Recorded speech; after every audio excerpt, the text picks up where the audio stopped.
when they saw people, they weren't like, you can't be sending people up that don't know what people look like. I know if I'm sitting on a spaceship, I know somebody's going to come and talk to me because I'm a black woman and people talk to black women. People just come in, you know. And, you know, they do. Everybody does. And say, hey, baby. And then goes, hi, Miss Nikki, you know, I'm from the other side of Mars. Y'all haven't been over there. I said, well, come on in, baby, talk to, you know. And my mother drank beer, so I'm not going to go that far without a beer. We have to be friendly. You know what I'm saying? So I said, come on in, baby, let's have a beer. And I tell them who I am, they tell me who, and then we land. You know, if I'm lucky, I can start it up, and then I come back and I met the nicest Martian. And they say, Nikki, crazy, ain't no Martians up there. But I will know that I met the nicest Martian. And so if nobody else knows that I met the nicest Martian, I do. And when you meet nice people, no matter what other people have to say about it, you can't let other people distract you from what you know. I wrote a poem, We're Going to Mars, because I also know the only way, I got an opportunity. I never do understand why people invite people like me to speak, because I'm truly crazy. But NASA, you know how NASA invited me to speak, and so I don't have to tell anybody in this room what month it was, right? It was very, you know what I'm saying?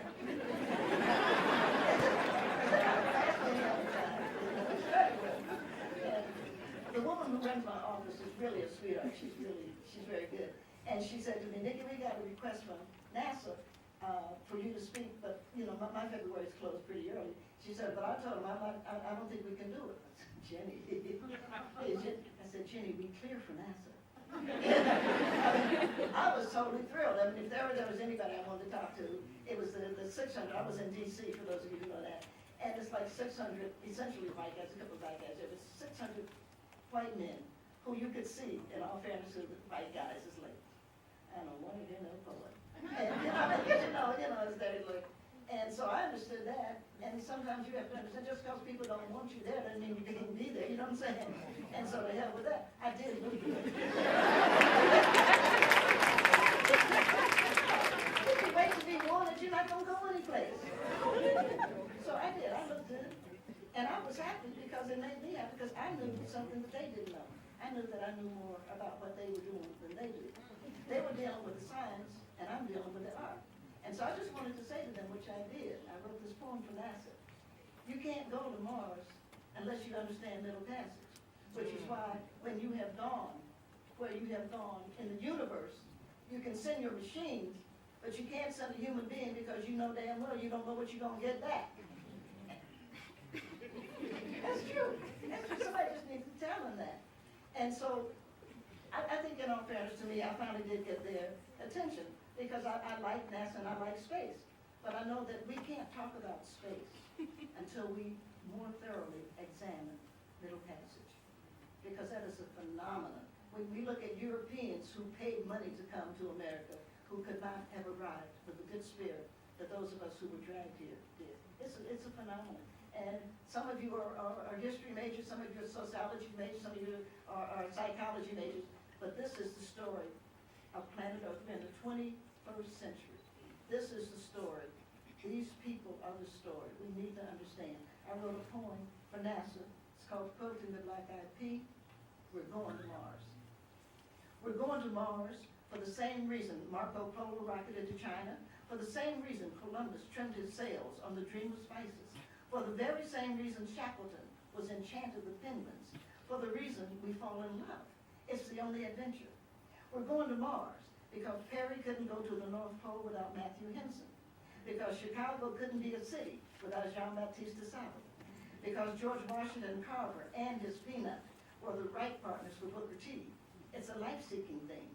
We're going to Mars because whatever is wrong with us will not get right with us, so we journey forth carrying the same baggage, but every now and then leaving one little bitty thing behind.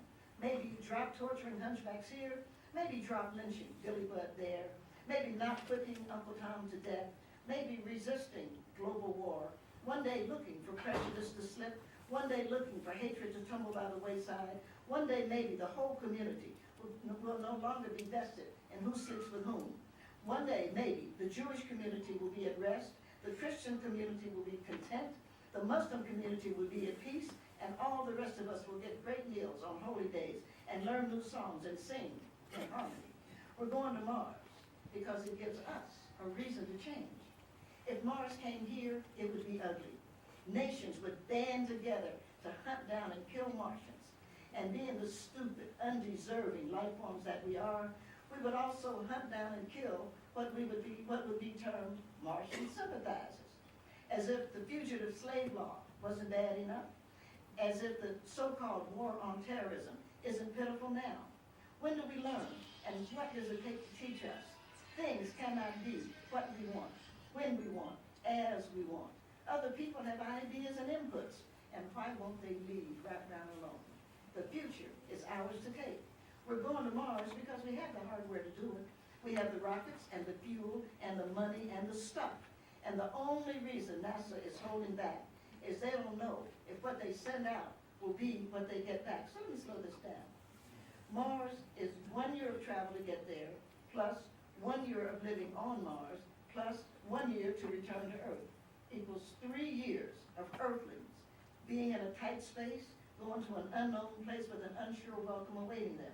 Tired muscles, unknown and unusual foods, harsh conditions, and no known landmarks to keep them human. Only a hope and a prayer that they will be shadowed beneath a benign hand. And there is no historical precedent for that except this. The trip to Mars can only be understood through Black Americans, let's say. The trip to Mars can only be understood through Black Americans.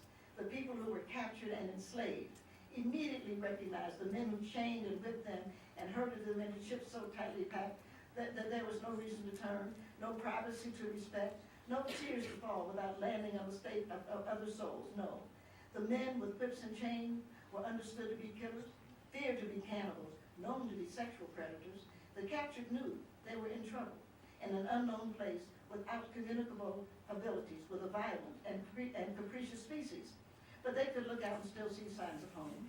They could still smell the sweetness in the air. They could see the clouds floating above the land they loved. But they reached a point where the captured could not only not look back, they had no idea which way back might be. There was nothing in the middle of the deep blue water to indicate which way home might be. And it was that moment when a decision had to be made. Do they continue forward with a resolve to see this thing through, or do they embrace the waters and find another world? In the belly of the ship a moan was heard, and someone picked up that moan and a song was raised. And that song will offer comfort and hope and tell the story. When we go to Mars, it's the same thing. It's middle passage. When the rocket red glares, the astronauts will be able to see themselves pull away from Earth. As the ship goes deeper, they will see a sparkle of blue. And then one day, not only will they not see Earth, they won't know which way to look. And that's why NASA needs to call Black America. They need to ask us, how did you calm your fears? How were you able to decide you were human, even when everything said you were not? How did you find the comfort in the face of the improbable to make the world you came to your world? How was your soul able to look back and wonder? And we will tell them what to do. To successfully go to Mars and back, you will need a song. Take some Billie Holiday for the sad days and some Charlie Parker for the happy ones. But always keep at least one good spiritual for comfort. You will need a slice or two of meatloaf. If you can manage, and if you can manage it, some fried chicken in a shoebox with nice, moist lemon pound cake. A bottle of beer, because no one should go that far without a beer. And maybe a six-pack, so that if there is life on Mars, you can share. Popcorn for the celebration when you land, while you wait on your land legs to kick in. And as you climb down from the ladder, from your spaceship to the Martian surface, look to your left, and there you'll see a smiling community, quilting a black-eyed pea, watching you descend.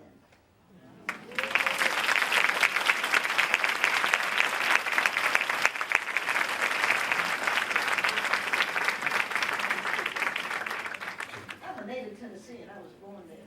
During the age of segregation, when you couldn't see the same amusement park or the same movie theater, when the white guys would cruise up and down the streets and call out to you, when the black guys were afraid of being lynched.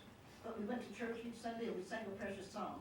And we found a way not to survive, anything can survive, but to thrive and believe and hope.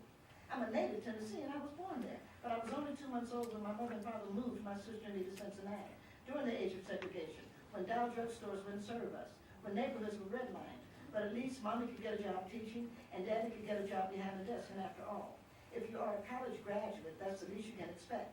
Though the Pullman Porters took us south each summer and marched over us with an unfailing faith and got us from there to here. I'm from Knoxville, Tennessee. I was born there, in the only state in rebellion that didn't have to undergo Reconstruction, in the volunteer state that sent as many to one side as another, in an area where if I just happened to have a car breakdown, I would prefer any holler to any city neighborhood. But there was no work and no way, and the chronic angers that flared would chase us to Ohio. We were not lives crossing the river, just four people, two in love and two who were loved, who needed to put a rest to the rage. But the rage stayed, and someone had to go. I chose me, but I was born there, so the going was a coming. I'm a native Tennessean. I take no joy in David Crockett nor Jim Boyd. They were wrong to be at the Alamo. They were wrong to fight for the theft. I loved James Agee. I loved Thunder Road, though I, a native Tennessean, was not allowed to play a bit part when the crew came to town to film the movie. Ingrid Bergman and Anthony Quinn came to take a walk in the spring rain. And despite it all, I like Andrew Jackson. At least he knew the big guys were wrong. I'm a native Tennessean. I graduated Fisk University in Nashville. I know that the freedmen paid for that school. Nobody gave them anything. Pennies and nickels and prayer and determination the freedmen paid for, and many others. I know the American Missionary Society took the money the Jubilee Singers made to save Fisk and used it for other purposes. I know the American Missionary Society was wrong. I was educated by the singers of those songs. I love those songs. How could I not love Nashville? How could I not love Dinah Shore, who invited the Jubilee Singer to sing at the Grand Ole Opry, and then had to hear the rumors she sang until she saw the USA in her Chevrolet. I once saw her on an airplane. I was going to the cabin. She was in first class. I said, hey. She smiled and said, hey, Dad. When I got Georgia on my mind, I rode the Chattanooga Choo-Choo to Lookout Mountain. I saw Memphis and was enchanted. From the mighty Mississippi gracefully turning all red to Bill Street beats at midnight. All those blues from so many bloods decided to turn my blues to Memphis gold. W.C. Handy, Bobby Blue Bland, B.B. King, the late great Johnny Ace, stacks and stacks of music, American music. The Athens of the South held Tennessee music, but Memphis put the tears to the lonely and crossed over. Everybody wants to rock to my rhythm. I am Memphis. I heard the shots that took Martin. I know who killed the king. I'm a native Tennessean. I know what it is to be free. I am singing the country blues. I am whittling a wooden doll. I'm underground mining coal. I am running moonshine. I'm a white boy with a banjo, native to West Africa. I'm a black boy with a twang, native to the hills. I am smart. I am cool. I am unafraid. I am free. Yeah, I'm a native Tennessean.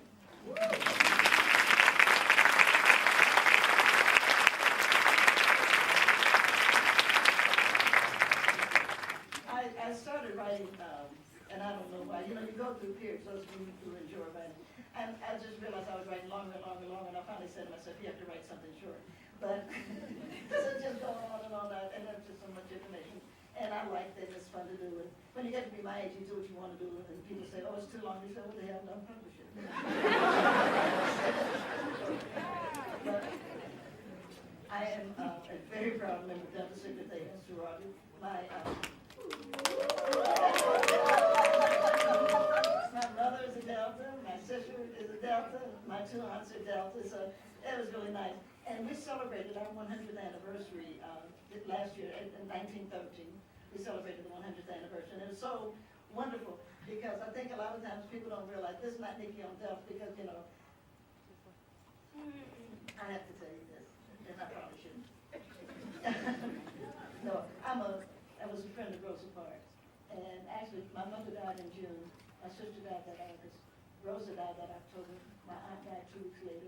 So it was like all of a sudden I have all of these old ladies around me. I was the baby in the family, and I went inside of 3 months from being a baby to being an elder. But I used to spend time in this park because it's wonderful. I met, by the way, and I just want to share that. Virginia Tech had a tragedy. Finish your sentence. Virginia Tech had a tragedy. And Queen Elizabeth came to, actually she was coming for the horse show. But when she did, she didn't come to see me. But her people called, as it were my people, to say Queen Elizabeth would like to meet you. And I thought, well, that's nice. Yeah, you know. I mean, how often do you get to meet Queen Elizabeth? So it's like, you know, I'm cool with it, you know. And so people were, that's true. I mean, I was happy to do that one. But people were saying, you know, I need to explain to you what to do. And I said, wait, whoa. First of all, I know Mrs. Parks, so I know how to treat a queen. Right? Yeah, I'm not going to have her tell me how to treat you. Thank you. Mrs. Parks is such a wonderful person. And you could tease Mrs. Parks. She was a very strong personality, as you well know. She's a very strong personality, as you well know. But you could tease her about one thing or another. And sometimes we'd be sitting, because I'm a coffee drinker. You know, Miss Parks was not a drinker. And so we'd just be sitting there, and I would say something like, you know, Miss Parks, it's amazing when I think about your life, that you went through your whole life, and as far as I can see, you only made one mistake. And her face, you know, it would fall. She would let me pull this on. Like every 3 or 4 years I could pull it because she forgot to use it. And she was, you know, very calm because she was an incredible, as you know, person. And what would that be, baby? I said, you went AKA.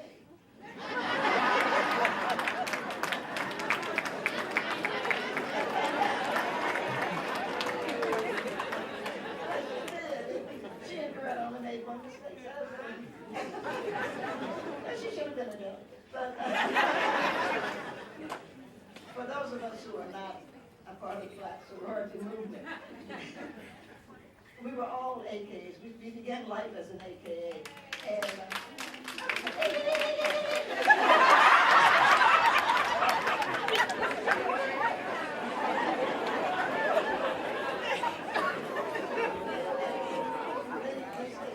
the suffragette movement came up, and a part of the group wanted to march for the suffragette. And the suffragette, you know, Susan Anthony, they're American. And so they didn't really want to have the black women marching with them. So they finally said, because we were taking no, the group was taking no for an answer, they finally said, you can march, but you have to march behind. We cannot have you integrating in the march, you have to march behind. And the AKAs, to our mother sorority's credit, said we don't want to march behind you. And so we're all at Howard, as you know, Howard University, and we had the meeting. 21 of us said, I think it's more important to be there than where we are. Because if black women hadn't been a part of the suffragette movement, it would have not carried black people forward. And so it was important, and so that's what happened. Those 21 women broke off from the AKAs and became Delta Sigma Theta. And of course, yeah, I mean, and we're proud of it because we are, almost any black woman that you see in public service is going to be a Delta because that's what we do. Barbara Jordan and all of that. That's what we do, you know. Yvonne Brathwaite, you know, I mean, just look at the congresswomen, so they're almost all Delta. Of course, anytime you look at the CEO of a Fortune 500 company, it's going to be the AKAs, because that's what you all do. They do big business, and they do it very, very well. And then anytime you see a small business owner that's doing very well, it's usually a Zeta, because they own their own business. No, yeah, it's very important. Somebody who owns their own business, their own hairdresser, barber, whatever, that they own their own apartments. They're Zetas, because Zetas are business women, and that's what they do. And all of us do sort of different things, and I think that that's really good.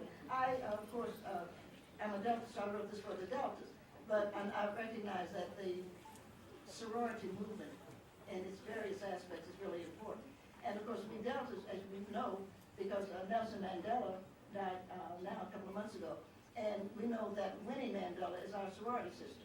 And I just think it's very important. I keep sharing with the Delta. We need to go. We need to take a group to South Africa, and we need to celebrate Winnie. Because whatever else you think about Nelson, and whatever else you think about South Africa, whatever, that's not my point here. My point is that Nelson Mandela fell in love with Winnie, which is why he divorced his first wife and married her. We know that South Africa said to Nelson Mandela, you can save the country or you can have Winnie, but you can't do both. And we forget that one of the things that he gave up a lot of anger, he gave up a lot of rage. Nelson did a lot, but the main thing that he gave up for South Africa was Winnie. And that's true, and I think that we have to acknowledge that Winnie was enough woman to say to Nelson, you know, I will, in the words of Whitney, I will always love you. You go and do what has to be done. The country needs you more. Because you remember they sent her up country just so she wouldn't even be around, because they were determined not to have her in the White House. And so again, you have to give Winnie credit for being a great woman. And you have to understand that Nelson made a great sacrifice. So when they keep making these movies about Nelson, and I'm enjoying the movies that I read, Morgan Freeman was in that last thing, I want to see the one where he is telling her, I'm going to have to leave. And she is telling him, I understand, our love will survive this. I'll see you in heaven. That's the movie.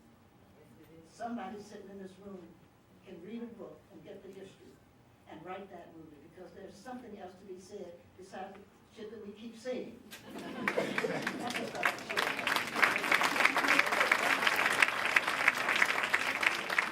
Some of you don't know this, and this is not just Nikki's thing on the Delta. I just want to share the Delta. This is part of the history. The Deltas in Knoxville, Tennessee, which is a big chapter.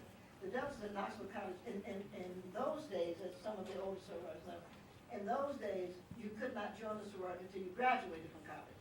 Now you can join it your sophomore year. We had changed that. But in those days, my mother went over. Mary McLeod Bethune is the one who came over to do it. They should have come over the night before, so that when Mrs. Bethune came, Dr. Bethune came, they were able to give her the Delta handshake. But the Deltas, and then this is what I wanted to share, the Deltas in Knoxville, Tennessee, were trying to do a fundraiser. And as you recall, everybody disliked Franklin Roosevelt, all of the conservatives. Same people dislike us, dislike Franklin. And that's true, that'd be another long story. But the Deltas decided what we ought to do, because the dime came out, the Roosevelt dime came out. They said, why don't we have a march of dimes? You've heard that. Yeah. They went up to, this is true, they went up to Gay Street, which was the main street at that point, in Knoxville, Tennessee, and they had a march of dimes. And everybody put a dime, so that moved them along and moved them along. Of course, in all fairness, I'm in a good mood, I'm not mad at white people. But white people take over things, and then they don't want to tell you, thank you. And then, so they took over the march of dimes, and it's like, we don't, Negroes? I don't know any Negroes. But that's where that happens right now. That's true. They can say thank you someday, sometime.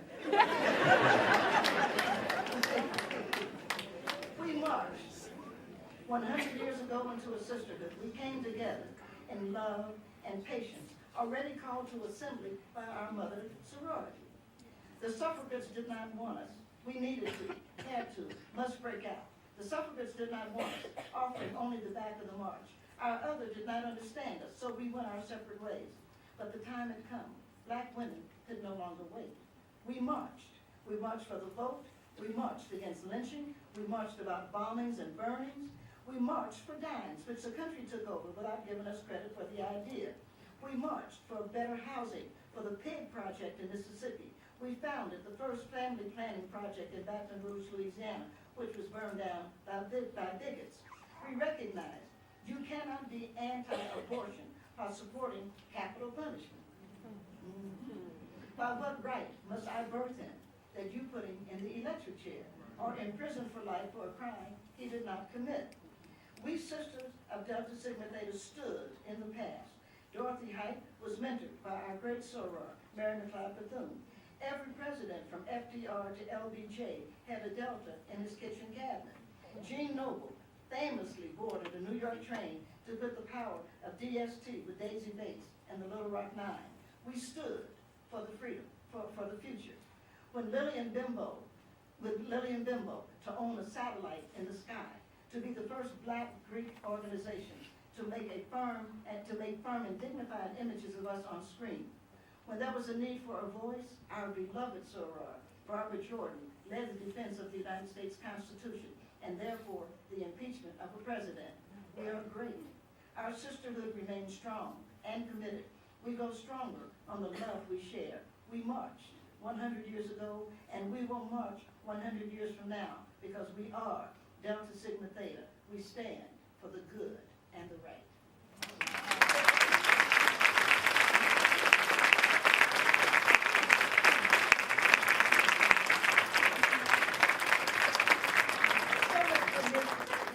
It's just so much good history out here that you just want the kids to know you can write about anything and just keep doing it. I'm going to close on one of my favorite poems called Ego Tripping.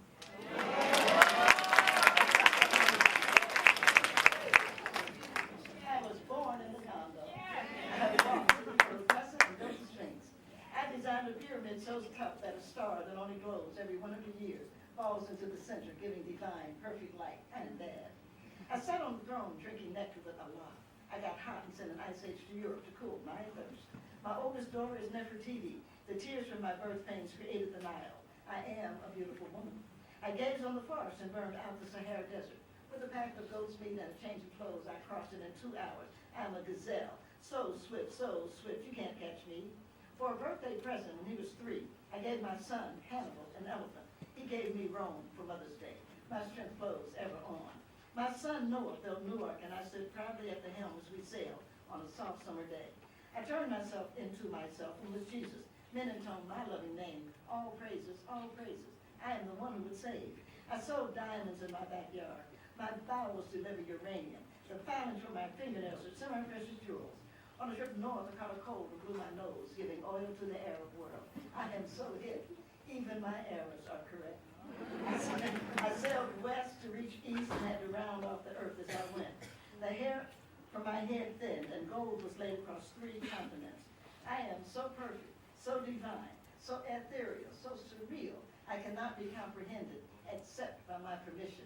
I mean, I can fly like a bird in the sky.